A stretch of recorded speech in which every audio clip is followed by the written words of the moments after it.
very real and very disturbing.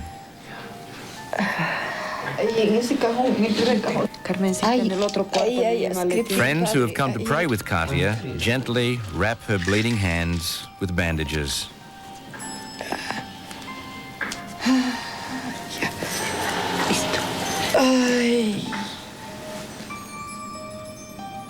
Llenándose de agua.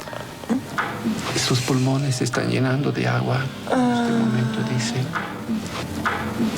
She says at this moment her lungs are filling up with liquid. It is now 2:45. If you believe that Katia is suffering as Christ did on the cross, then she is now reaching the final stages of the crucifixion and approaching death from prolonged torture.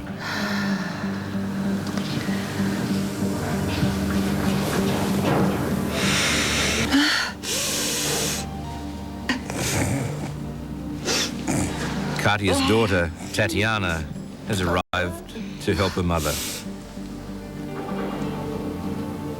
It is heartbreaking and frightening. Her mother's pain is affecting everyone in the room.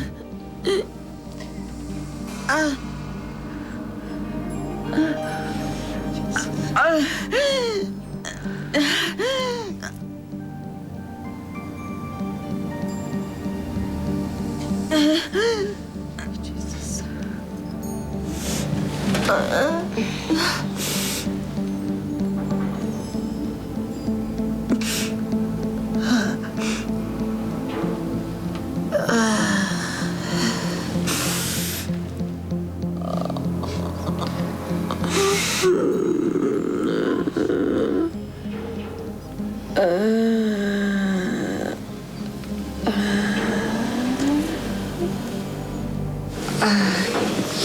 Ya pasó, Padre mío.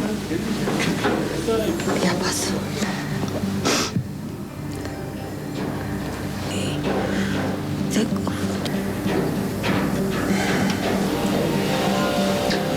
It's past. It's over. It's over.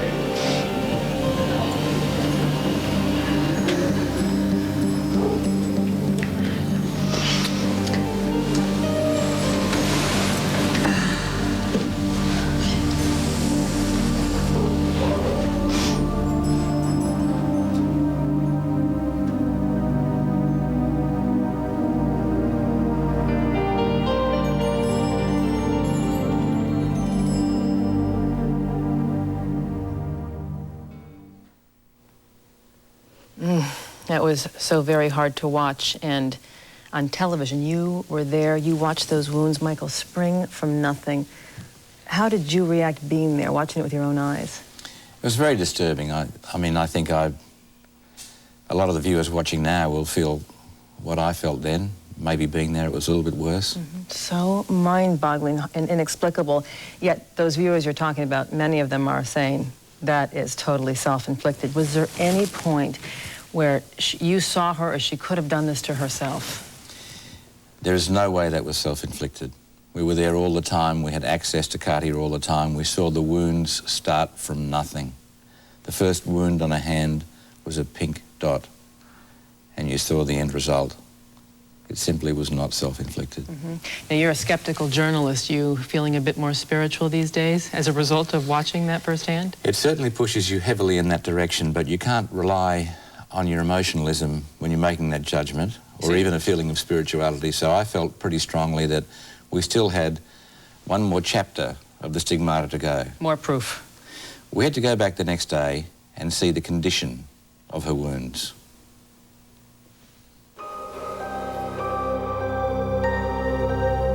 Katia, good morning.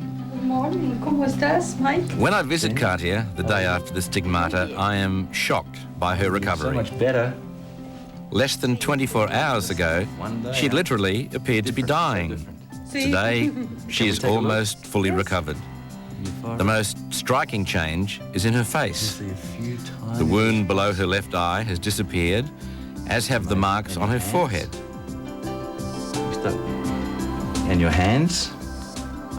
The back of her hands, yesterday open bleeding wounds, have also healed. 2 crosses now. Dos. Pon 20. Oh, muy bien. And her feet.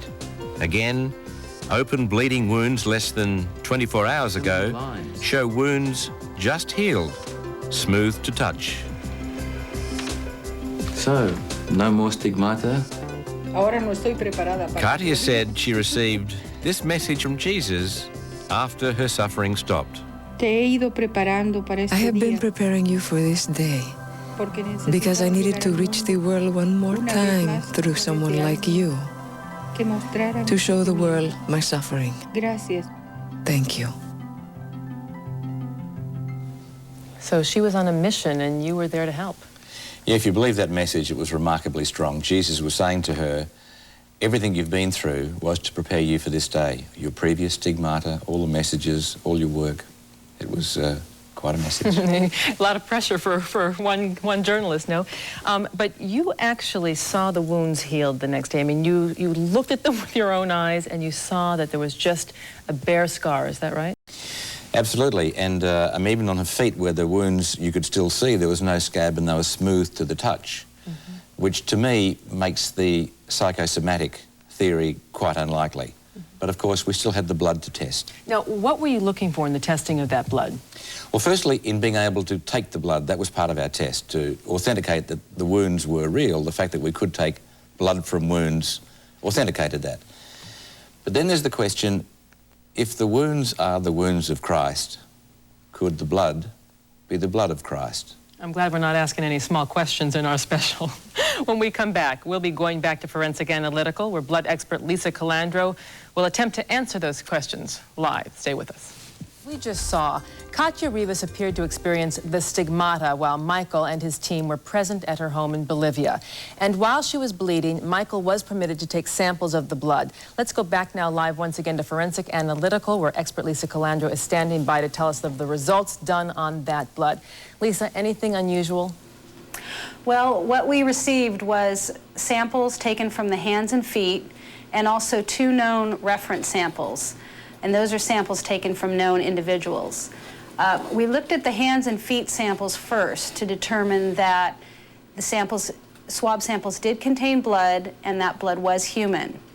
We then subjected those swabs to genetic testing and determined that, again, the blood was from a female.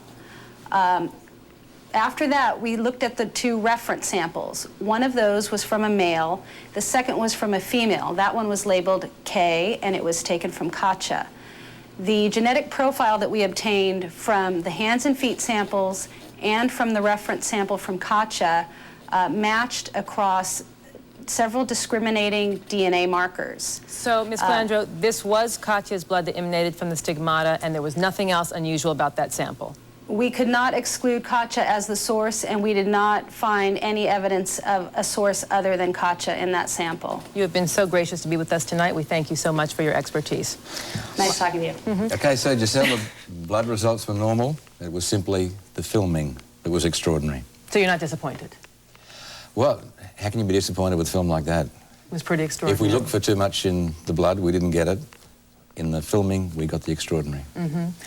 And I certainly have never seen anything like that before, Michael. All right, the signs of God we have been investigating tonight are often accompanied by a message. And one constant theme of the messages worldwide over the last 10 to 20 years has been that if man does not turn back to God, there will be a steady increase in natural disasters in our time.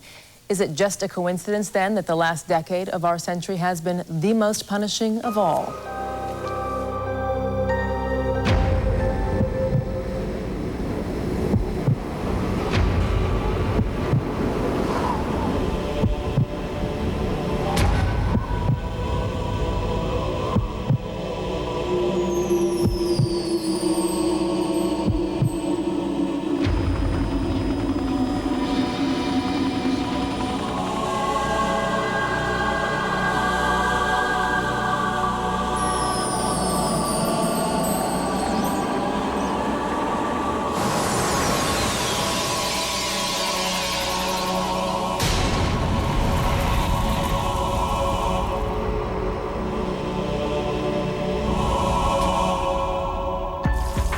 Earthquakes, tornadoes, hurricanes, floods, and volcanic eruptions, natural disasters that have affected close to 1 billion people in the past 5 years alone, destroying lives and livelihoods. We have seen an increase in the severities of catastrophes during the 1990s. Those who add up the cost of these natural disasters call them acts of God. Could they be closer to the truth than they realize? Records of natural disasters have been kept since the year 1900. Fact 1, a third of all natural disasters that have occurred in this century came in the 1990s. Fact 2, the world has an average of 700 natural disasters per decade, but the 1990s have already been hit by 2,400, 3 times the average. Not only are they more frequent, but they are also more severe. In fact, 9 out of 10 of the most costly natural disasters to have occurred in this country have occurred in the last 10 years. Fact 3, floods now affect 130 million people a year, a 700% increase compared to the 70s. Fact 4, hurricanes and tornadoes affected 6 times as many people in the 90s, a 600% increase. As the pattern continues, again comparing the 70s to the 90s, 4 times as many people were affected by volcanic eruptions, twice as many affected by landslides. Fact 5, from 1960 to 1989, there was only 1 year when the United States had 1,000 or more tornadoes, but in the 90s, the U.S. has had at least 1,000 every year. Insurance companies have come up with a new phrase for this late-century phenomenon. They call these mega catastrophes, where the cost to property is calculated in tens of billions of dollars. But the cost to human life cannot be so neatly measured. In a remote part of New Guinea last year, a tidal wave literally wiped 4 villages off the face of the earth. In dollar value, the huts did not amount to much. Yet